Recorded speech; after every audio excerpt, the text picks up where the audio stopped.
The philosopher known as Confucius has been attributed this proverb: "Only the wisest and the stupidest people never change."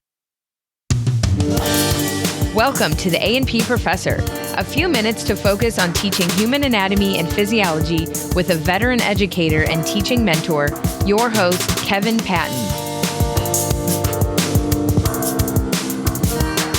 This is a Journal Club episode with Krista Rompolski about a study of how students change answers on their tests.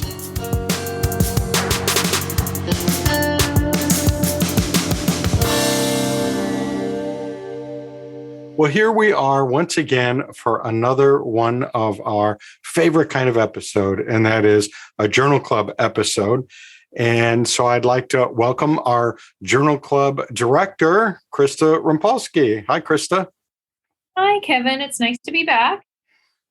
Yeah, I tell you, these Journal Club episodes are not only really fun to do, but I think they really resonate with our listeners because I do get a lot of comments on them, and we do get a lot of the stats show that they're downloaded pretty frequently compared to other episodes. The topic for this one is another one of those things that just really, cuts to the nitty gritty where the rubber meets the road of the teaching and learning process. So what's the topic that you're bringing to us today? Yeah, so this article, the title says it everything. Should students change their answers on multiple choice questions? And I feel like every teacher, professor has dealt with this topic or has had, students lamenting, "Oh, I changed my answer. That's why I got it wrong," or "I had the right one." And professors thinking or potentially giving out advice, "Oh, don't, go with your first instinct. Don't change your answer." And that's certainly something I've heard since I was in grade school, high school. And, following suit, something I've often said to students. So when I saw this article, I immediately grabbed it. And the findings are definitely raise a lot of questions about that advice or that attitude for students. So I was excited you wanted to cover it. Yeah, this is going to be a fun conversation because, well, as I said, it just really gets into that direct interaction that we have with our students in that coaching and mentoring role, which is, one of the parts of teaching that I really love. And so how do we do that effectively? Am I giving my students the right advice or am I leading them astray? So what we're going to do is our usual thing. Krista has summarized the entire article for us so that we don't have to go back and read it first. And yet we'll be very well aware of the main content of it. And then, after we do that, we'll come back in a later segment and pull it apart and discuss it and think about how it affects our own lives as A&P instructors. Sounds great. A searchable transcript and a captioned audiogram of this episode are funded by AAA, the American Association for Anatomy. One of my favorite resources from AAA is their journal for teaching and learning anatomy and physiology. It's called Anatomical Sciences Education. You need to check it out. And you can do that at anatomy.org.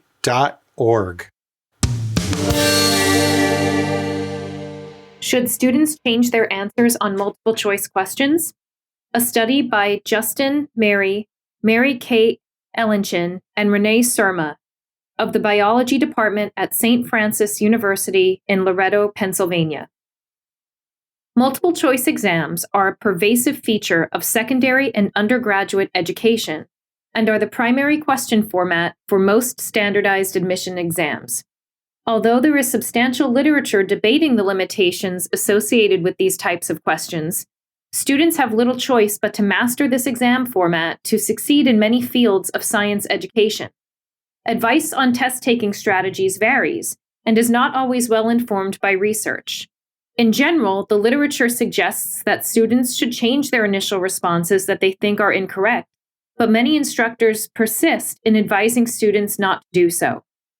The purpose of this study was to evaluate the question of whether students benefit or are harmed when they change their initial answers on multiple choice questions in the context of physiology and biology courses.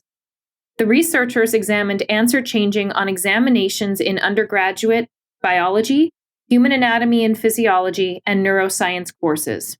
The primary alternative hypotheses tested were 1. If answer changing benefits student exam performance, and 2. If answer changing is harmful to examination performance.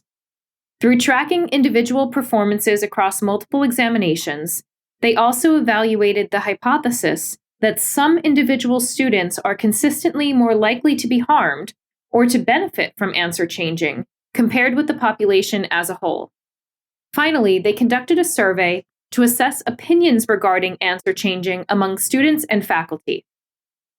An email with separate surveys for students and faculty was distributed throughout the campus at St. Francis University and reached approximately 2,300 students and 130 full-time faculty members. The survey included basic demographic information and asked them to report their opinion about whether answer changing helped or hurt grades, and these were asked of the students, and asked faculty whether or not they advised students to change their answers. To determine if students changed answers, paper exams were reviewed visually for eraser marks and scratch-outs that indicated an answer change. Each change was coded as right to wrong to right, or wrong to wrong.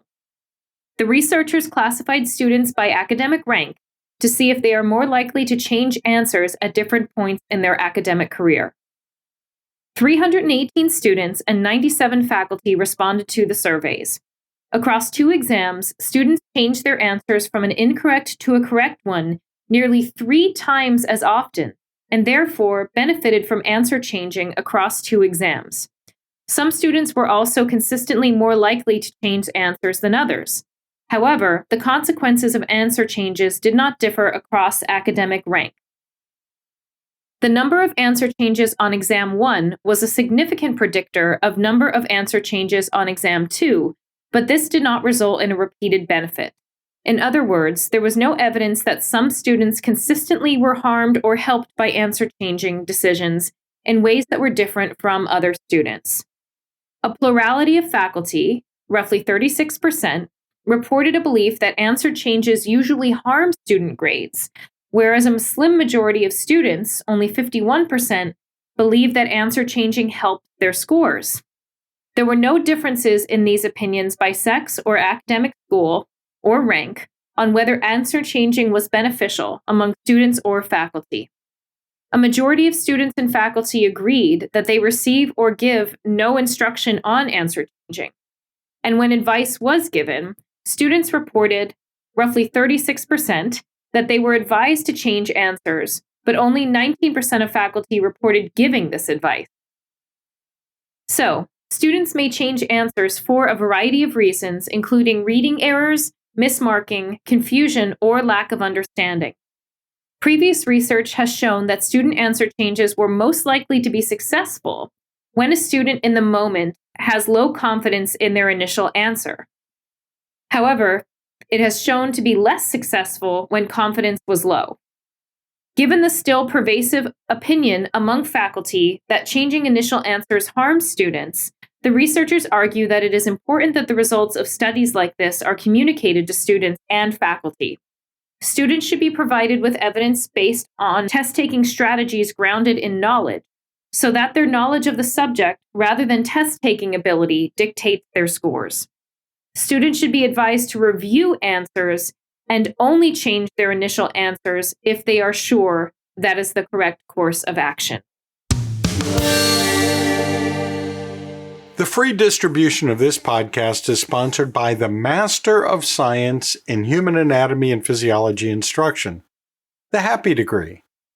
I've been on the faculty of this program at Northeastern College of Health Sciences from the beginning, just over 10 years ago.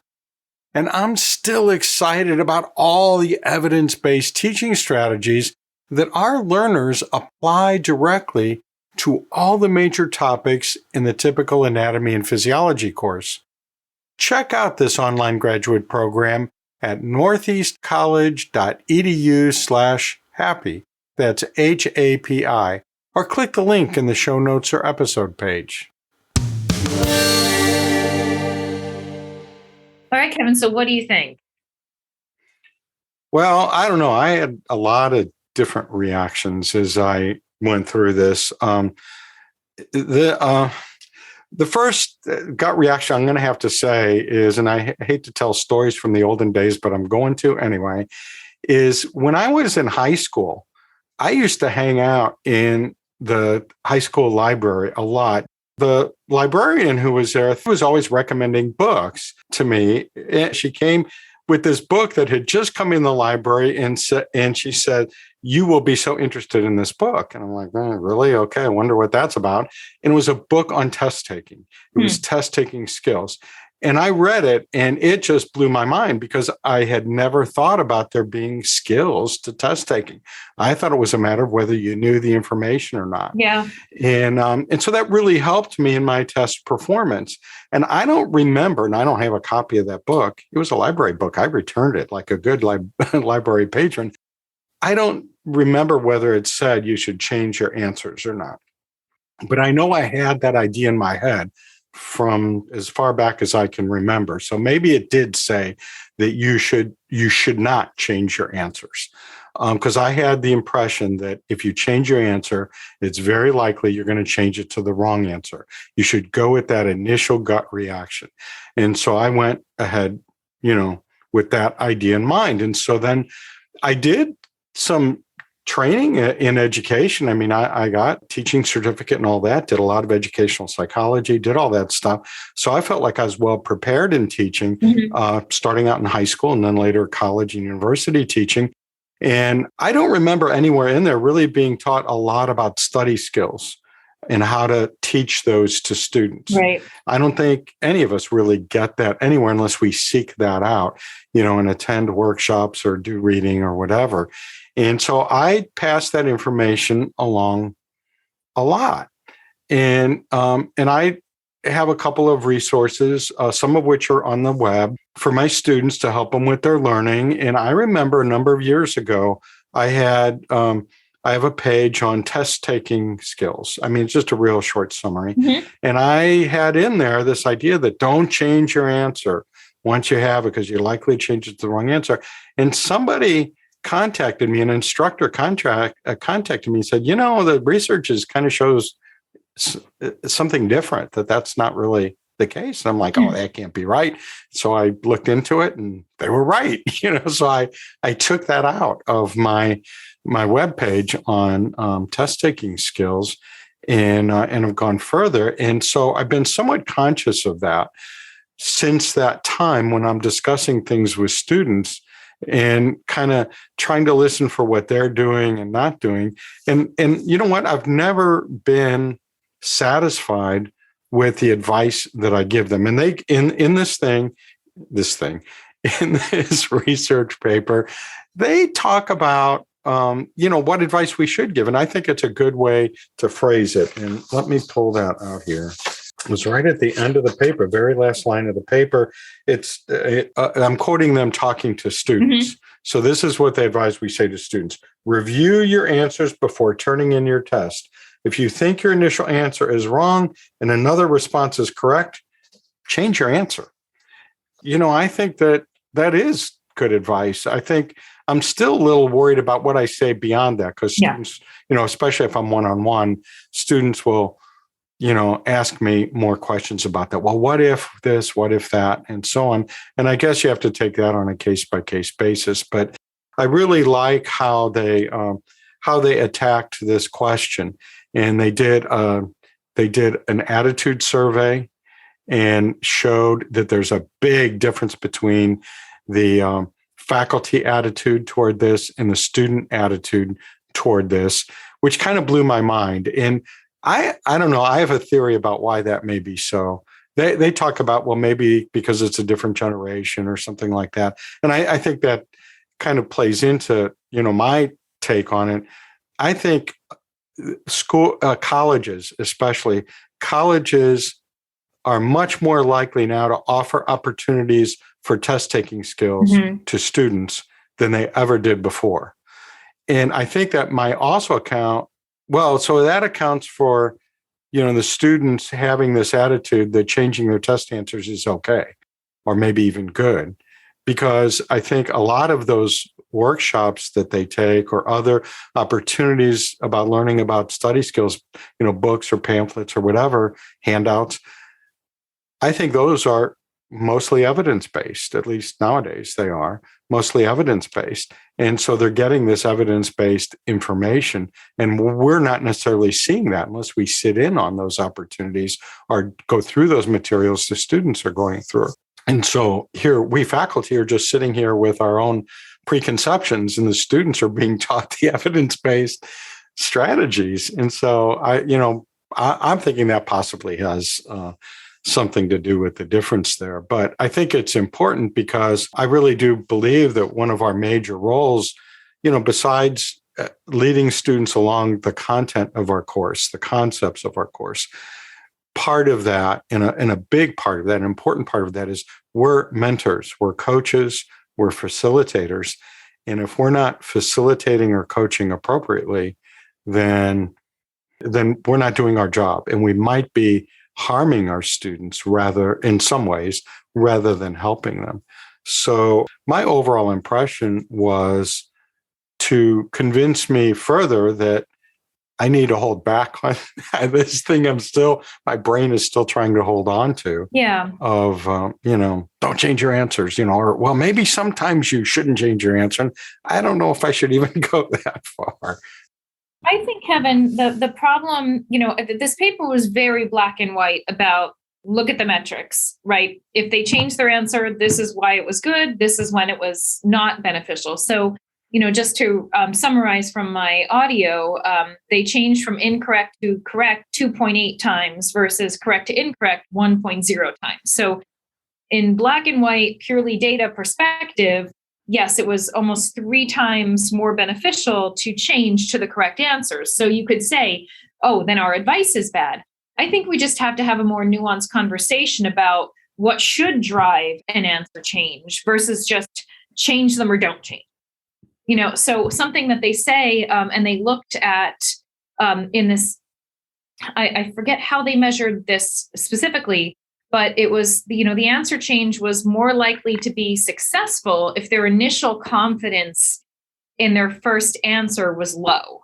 So basically, if they weren't sure when they first answered, it was much more, their answer change was much more successful versus if they had high confidence in their first answer and then changed their mind. So I think what we need to do is shift the conversation about how do you feel confident in your answer? How do you know you feel confident in your answer? And how do you know you feel how do you feel confident in your change? So what I've always said to my students about this is, when they're saying, oh, I change my answers, that's my problem. Because lots of students, although this data and the findings say that, the survey says, when you change your answers, you think it will most likely, and the students, only 51% said help your score, right? So not like a vast majority, only quarter said hurt your score. So, and realize this is one college, one study, so we always have to keep that in mind. But I tell my students, you shouldn't change your answer unless you're you have that blow your hair back, oh my God, I can't believe I almost changed that answer, right? Or right. or a new piece of information pops back into your memory that makes you be like, oh, I have to change it. That's absolutely right. And if you don't have that moment, you're probably going to change it to an incorrect answer. Because I tell them that, all of this comes back to, we can go down another wormhole of talking, but you preach the right word, but you talk so much about the importance of retrieval practice, and you've had a whole podcast series lately on examination strategies in that sense. And so it's well, how do you get confidence in your answers? Retrieval practice, right? You've practiced retrieving this from your memory, so you know why you recognize your initial answer as probably the correct answer because you've practiced it multiple times. So when students have studied and studied and studied, but they haven't done retrieval practice, they're probably more likely to recognize that correct answer, but not really know why they're recognizing it as the correct. So I often say to my students, like, you're recognizing it as the correct answer because you did learn, right? And you did the work. You just didn't practice. You didn't practice pulling it out of your memory. So that's why you're potentially not feeling confident in it, and why potentially hurting or changing your answer is going to hurt you in that sense. So I think that the conversation just needs to be much more nuanced and tie in their studying and preparation strategies much more. But of course, that takes a lot of time. So that's where, what I carried away from this, that, to make sure that I'm not giving black and white, never change your answers, but to talk to students about their thought process behind changing answers, and also incorporate, okay, as we look at the rest of the test, rather than just hone in on the wrong answers, do you see that you changed your answer to the correct side, and focus on, bolstering that thought process? Because I think it's easier for them to beat up on themselves for changing answers to incorrect, and then completely brush over the right things they did, which would boost their self-esteem and confidence going into the next exam. And I think we miss that opportunity, probably because when you have limited time to meet with potentially hundreds of students, right, that you're managing, you just hone in on the wrong answers, because that's what they're interested in looking at. And wouldn't it be amazing if we could, review exams and focus on everything they got right and have the time to do that? So, that's another, in a perfect world where all of us had 20 teaching assistants, right? We could do that a little bit more. But do you see what I mean by, we focus on the things that probably don't help their confidence rather than, the things that potentially could. Well, Krista, I just got to say that insight that you just had about focusing on what's right rather than what's wrong has made this entire episode worth it just for that, for me. Because, well, no, seriously, because I think we do tend to do that. I know I tend to do that. I tend to do that both as a teacher and as a student myself. Yeah. When I'm learning something, if I take a test on something, I always focus on what went wrong. I mean, that's immediately where I go, what went wrong? Yeah. Why did I get that wrong? Why is it wrong? And so on. And that's good. I mean, I need to do that because I need to get it right eventually. And that's how I learn, is by failing. But I often just totally ignore, well, what did I get right on this? Yeah. And I think that that's important, especially for us teachers, if we're having a discussion with a student, that we do take time to do that with students, is to not only acknowledge that there's a lot they did right on that test, that maybe they didn't do as well as any of us would have liked, but there's a lot of it that's right. So here's the strengths here. And not just talk about the weaknesses, because I think that really motivates students to keep going. If all we do is ever talk about what they got wrong, I think that is going to contribute to demotivating that student. And so I think that that's a wonderful insight that you had about that, what we do right. And so the more I can encourage my students to look at it that way too, I think that the more they're going to gain confidence as learners and see that happens. And, and that a glimmer of that insight that you just had, I think, was beginning to occur to me as I went through it. Because when I go through any, paper that I really want to dive into and learn from, I always, jot little thoughts about, questions I have about what they came up with, because a lot of times later in the paper, that question is answered. Sometimes it's not. And actually, I don't recall ever reading a paper where I've jotted down notes where all my questions were answered, because no one paper can do that. Mm-hmm. I mean, just the way research works, you tend to isolate specific questions rather than ask really broad questions, because number one, those are hard to test. And about the only way to test them is to break them down into smaller questions. And any one paper is just going to attack one of those smaller questions. So a couple of the questions that I wrote down that occurred to me kind of play into this. And I was thinking, well, what about poorly performing students? And what I mean by that is students who generally struggle in school or are certainly struggling in your course. And that could be for a variety of reasons. There's a lot of reasons why students struggle. a lot of different reasons. Sometimes there's more than one reason in a particular student as to why they're struggling. And I just wonder if we compared those struggling students with the students who are typically doing pretty well, if there's a difference in their changing of answers. Are they doing that? Because a lot of the students that really have those heart-to-heart conversations with about their test-taking skills are the poorly performing students. The high-performing students do ask me those questions sometimes, but usually they're not prolonged conversations because they're wondering why they didn't get 100%.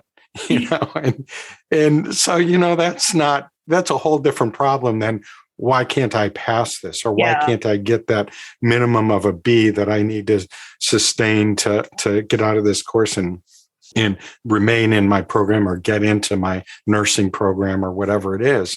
So, I still have that question. I'd still like to know the answer to that because there might be difference. And then that led me down the road of, well, what about students who have a consistent circumstance in their life that is an obstacle or sometimes an obstacle for them? For example, students that are on the autism spectrum, students who have attention deficit disorders or related disorders like that, that's going to affect their ability to not only focus on the test sometimes, but also to really interpret what is being asked by the question. And so that might affect, changing of answers, whether they're changing from right to wrong or wrong to right too. I don't know. Because I know in autism spectrum, that's a whole basket of a lot of different kinds of not typical patterns of thought about things. So one person, the saying is, if you've met somebody on the autism spectrum, you've met one person on the autism spectrum. You haven't met all of them because there's so much difference. And I noticed that in my class that, even students who aren't diagnosed being on the spectrum, not everyone thinks the same. And so sometimes that, there's a clash between my pattern of thinking, having written the question, and their pattern of thinking in interpreting that question. And so that could affect, the changes of answers. So there's lots of questions that remain to be answered in all of this. This is certainly, they've brought together a lot of information here to help us continue down that road of helping students. Marketing support for this podcast is provided by HAPS, the Human Anatomy and Physiology Society, promoting excellence in the teaching of human anatomy and physiology for over 30 years. Looking for teaching tips and articles outlining research about what works in teaching and learning anatomy and physiology? Well, you need to check out the HAPS Educator, available online at theapprofessor.org/HAPS. That's HAPS. If you don't mind, I'd love to talk about the introduction that talks about the No Child Left Behind Act and Every Student Succeeds Acts. So just for some background there, I recall that I believe No Child Left Behind started during the Bush administration. So I remember being roughly 2005, because I was doing a master's or my undergraduate clinical internship at that time, and I was helping to develop some healthy eating and nutritional curricula to incorporate into a local grade school. I have my undergraduate degree in exercise science, so I was working with a local hospital that was trying to kind of incorporate lessons about nutrition and healthy habits into the math curriculum and reading and things like that.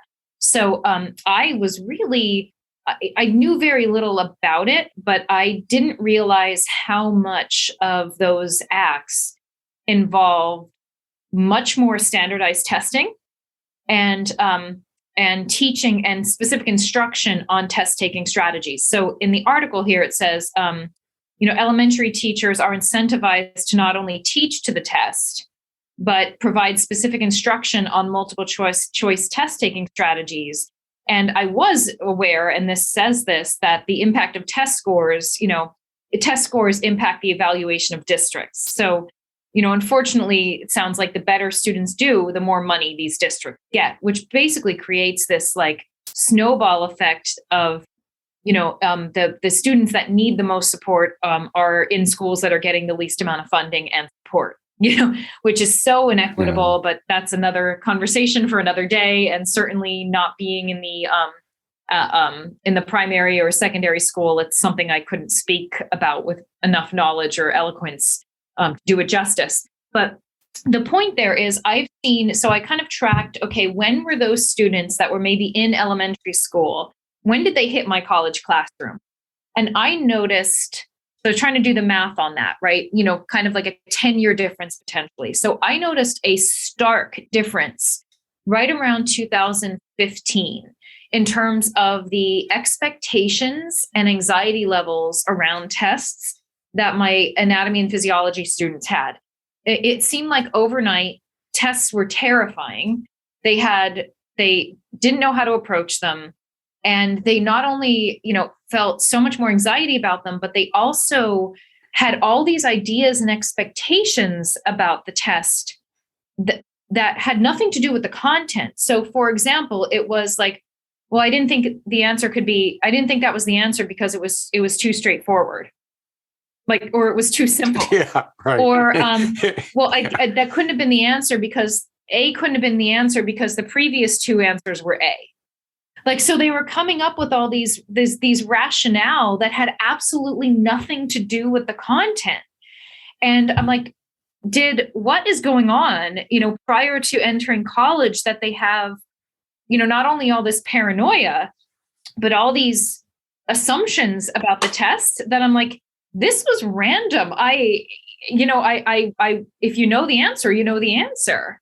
So it's almost like they had trauma, about test taking. Yeah. And I think the irony there is you think, okay, if we talk about retrieval practice and you take tests to get good at taking tests, shouldn't these, if they're doing all the standardized testing, shouldn't the students today be like the most relaxed and phenomenal test takers we've ever seen? But it's the opposite. So where, it's like, I feel like there needs to be more coordination between the compulsory education and higher education to bridge these gaps, or we need more education at the higher ed level about what they're being taught, and the effect of standardized testing, and how do we better support and bridge these gaps? Because clearly, they're not preparing them better to take tests at the collegiate level. I would argue that maybe they're being exposed to these test-taking strategies, but I have no clue what they are. Do you? I have no idea what the test-taking strategies that instructors at the primary or secondary school level are being required or encouraged to teach. And, the implications of that when they get to college and they're supposed to be answering questions based on their knowledge and critical thinking, not these, specific, gaming the test sort of strategy. So I don't know. It's a really interesting conversation, and I'm glad that they put that in the introduction. But like I said, I think there needs to be more conversation between all the levels of education here. Yeah, when I saw that in the paper, I kind of it struck me because that's not something that would have occurred to me, even though I know about that whole scenario of the test. The testing that goes on in the schools, because my kids have gone through all of that stuff. One is still in high school, and so he still has a lot of that testing to go. And we do see testing, even though there's been a lot of debate in the public forum about college entrance exams and things like that, and some schools are shying away from them so on. We dropped SAT as a requirement. And more schools are doing that.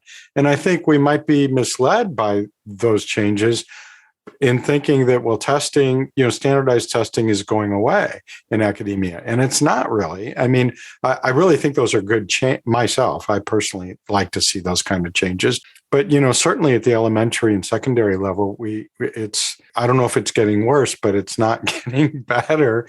And, there was a lot of debate recently with, schools having suddenly switched to remote learning, and then some of them put some of those tests on hold, and then they got to a point like, we can't keep putting it on hold because the state says we have to, even though the circumstances for taking those tests had changed dramatically.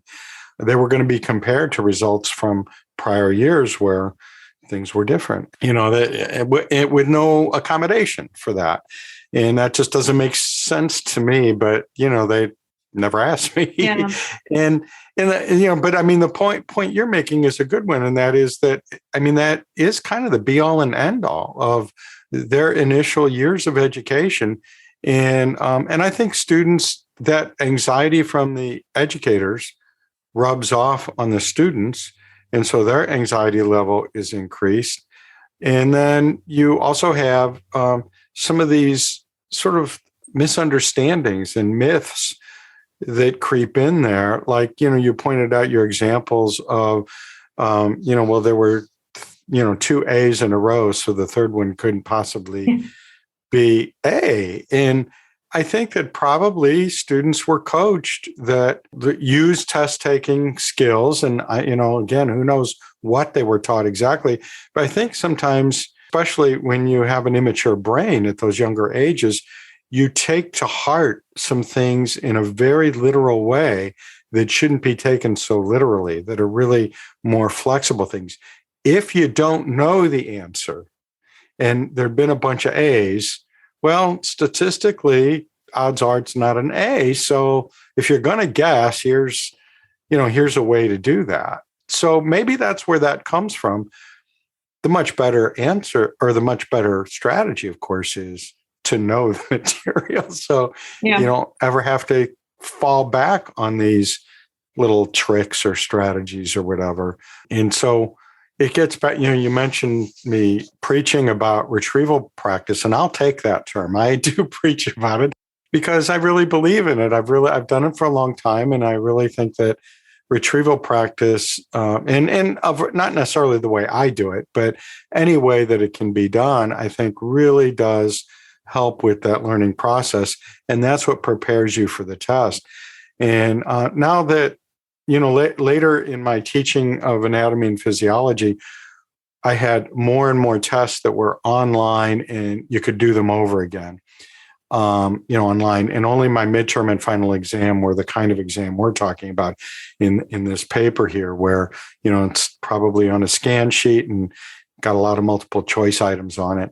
The thing is, when I did that, when I'm doing these retrieval practice things, in the early part of the course, I get a lot more students coming to me individually to figure out what went wrong, because they don't necessarily, sometimes they don't have good test taking skills.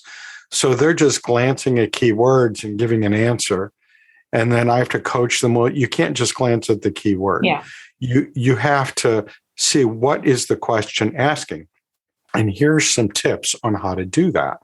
And there's a variety of different kinds of issues they have like that. So that's one of the things I like about those do-over kinds of tests, is that it prompts students to get help, either from me, or from the learning center, or from each other in a study group, that they're getting the kind of help they need and getting those strategies and so on.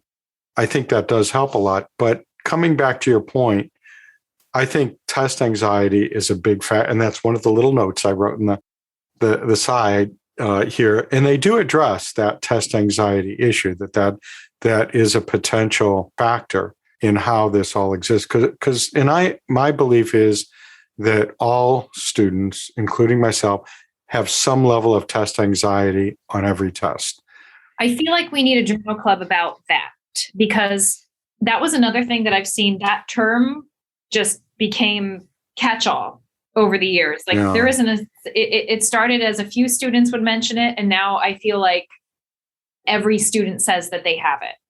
And so I think, I personally believe, and I don't want to make assumptions, but what's happened is any amount of nervousness about taking an exam is now labeled that. And it's like, but it is normal. Like there's the eustress versus distress, right? But I think today, so many students and young people like stress is just stress. There's no such thing as good stress, right? Any amount of anxiety is bad and scary, and they, think is abnormal or contributing to their perceived lack of success on an exam.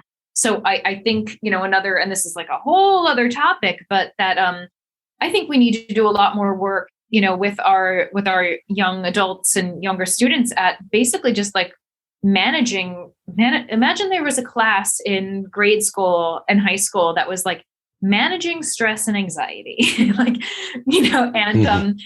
the impact that would have long term in every aspect of their lives.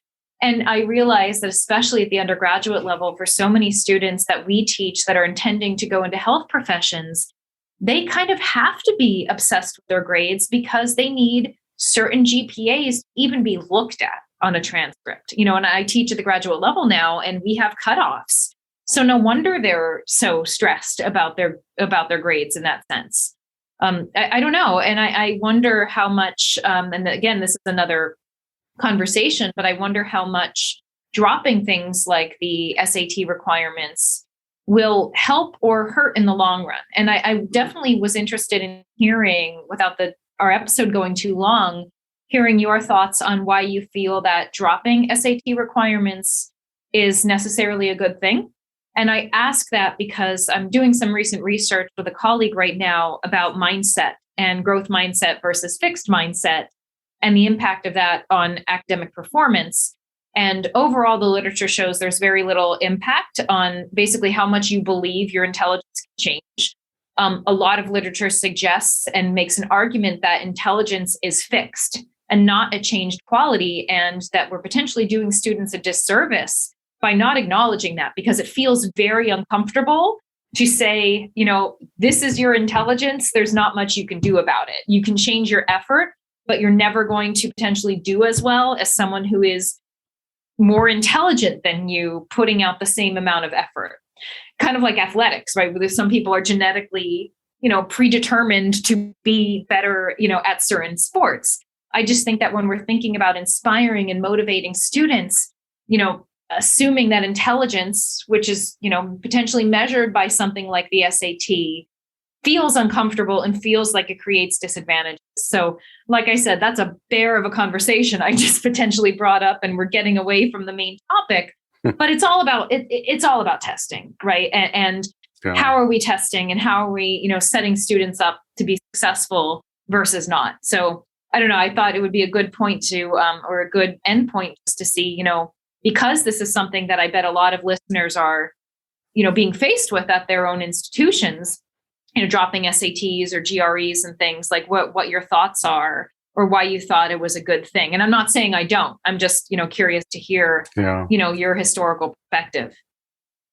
Yeah, I'm not aware of that more recent research that you were just alluding to. So I'm going to look into that a little bit and see what's going on. But I question the applicability of that in the broader picture. I mean, I do understand. I mean, the analogy of, for example, athletic ability. But in my view, it's pretty clear to me that I will. I mean, not just because of my age and where I am in my life, but just my 18-year-old self could never have been an elite athlete, because I just don't think that I'm built to be an elite athlete. But I think I could have been a much better athlete than I was if I had applied myself. I just got interested in other kinds of things, some of which were active and athletic, but weren't a sport. And I could have been better at those things too, had I applied myself more. But I just had this mindset that I wasn't good at athletics. And so therefore, I wasn't going to be good at anything that involved athletic ability or skill or anything like that. And so I never pushed myself. And so I think, now that I am older, I've become much more conscious about my level of activity and how much muscle I have, and therefore bone density and so on. So I'm being much more intentional about doing, athletic type things now. Right. And I found out that I'm much more coordinated than I thought I was. And, I am able to build more strength than I thought I was able to build. I can do some complicated moves with my body that I didn't think that I would be able to do. And I'm better balanced than I thought that I had. But I know that I'll never be an elite athlete. And so I think that, is analogous to what we see in A&P. Let's use that as our example. I think that students can always be better than they think they can do in A&P. 100%. And so that's how I use the growth mindset thing. In the end, if everybody pushes themselves equally hard, there's going to be a difference in ability. Exactly. That's what I was trying to say, that mindset is more associated with effort, or willingness to keep trying or striving, or kind of like grit, things like that. So my thought about, dropping some of this standardized testing is, well, and I still want to hear your thoughts on that, is is dropping it entirely, to not taking into account that maybe that is a measure of just intelligence, and it should be more into a piece in the puzzle, not a hard cutoff requirement, if that makes sense. Because should we be admitting students into for example, something like an undergraduate biochemistry major who got an 800 on their SATs? You know what I'm saying? Yeah. Are they really going to be able to be successful at that level? And as someone who believes in my students and always cheers for them, I'm not even comfortable having that conversation, but it is, and I think that it will be a bigger debate as more schools adopt these more holistic admissions processes. So. Yeah, I that's kind of the view I have, is that I'm uncomfortable with the idea of a test being the major determiner of a person's fate. Absolutely. And having such a fateful role in their lives.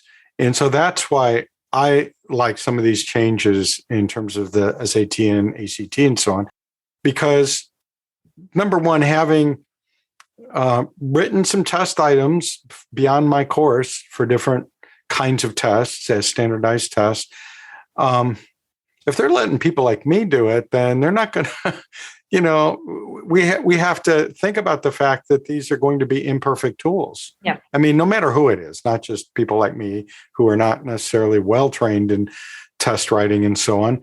But, in a lot of those big tests, I know that they have training processes and vetting processes and so on. And that's great. If you're going to have a live or die type exam, you better be doing stuff like that. But even in doing all that stuff, it's still going to have flaws. Right. And even if it is the perfect test, what's it going to be like on that day? What if somebody is in an automobile accident on the way there? What if they're sick? What if they're coming down with a virus as the test progresses? Mm-hmm. What if they ate the wrong thing last night? What, it's coming back to haunt them? There's all kinds of things, circumstances in their life that happen. They just found out some tragic news about a friend or family, and here they are walking into their SAT. And you can take them over again, but sometimes those circumstances don't go away. So there's those things. And I really do, I don't know, I just, you see some of these studies and anecdotal reports and so on of some of these tests having biases built into them. Oh, sure. And there's that. Now, that's one end of it. That's one reason I don't like it. Another reason why I don't want them to have the power they have, or I don't think that's a good idea for us to give them the power that they have, is that I've had so many students, and I think probably, I'm just guessing, I don't know. I probably see this because of the kind of schools that I've taught at, especially at the community college, where it's absolutely, open enrollment. Mm-hmm. Our only stipulation is the ability to benefit. If you have an ability to benefit, sign right here and pick a class or two. I see a really wide spectrum of people coming in to my course, a wide spectrum of ages, of backgrounds, of academic experiences, academic successes or failures that come into my course.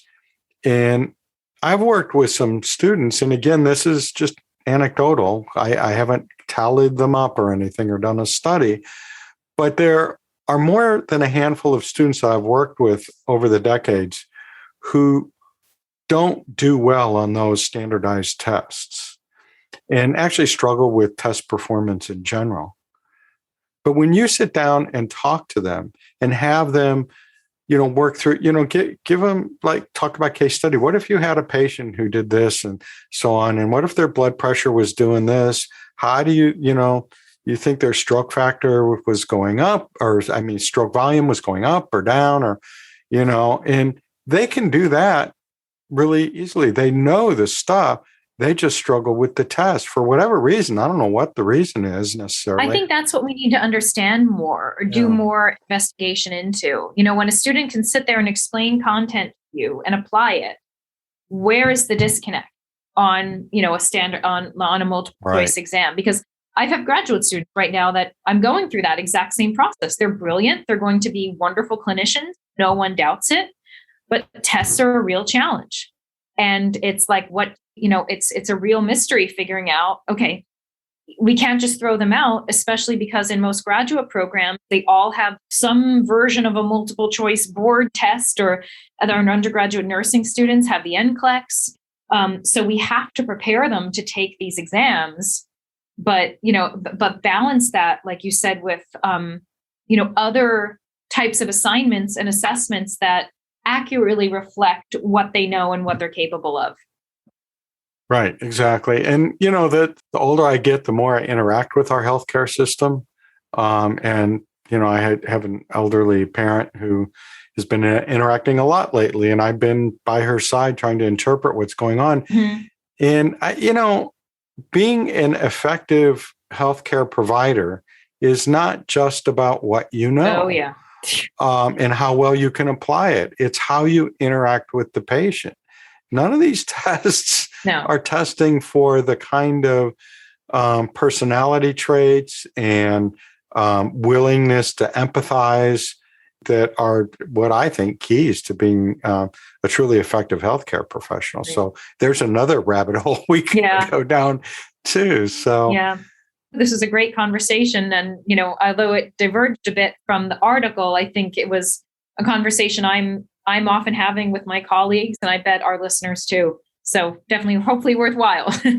Yeah. And I'm all about diverging in topics, so that's fine with me. And thanks again, Krista, for bringing us a thought-provoking paper, and one that I think will help us help our students better by reminding us that sometimes our assumptions about the advice we give are not necessarily the best or the most well-informed things. So good reminder. So thank you for joining Krista and I for this, and looking forward to our next Journal Club episode. Great, Kevin. We'll have to I think we have a lot of ideas for next time. Hey, why not share this episode with a colleague and get their thoughts on it? It's easy to do. Just go to the approfessor.org/refer to get a personalized share link that will get your friend all set up. I always provide links if you want to know more about the topics of this episode. If you don't see links in your podcast player, go to the show notes at the episode page at the approfessor.org/podcast. And while you're there, you can claim your digital credential for listening to this episode. And you're always encouraged to call in with your questions, your comments, and ideas at the podcast hotline. That's 1-833-LION-DEN or 1-833-546-6336. Or send a recording or written message to podcast@theapprofessor.org. You're invited to join my private A&P teaching community at the approfessor.org/community. I'll see you down the road.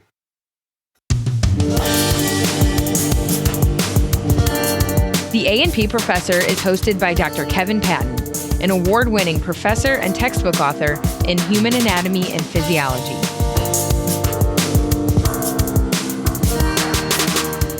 Misuse of this episode may cause injury or death.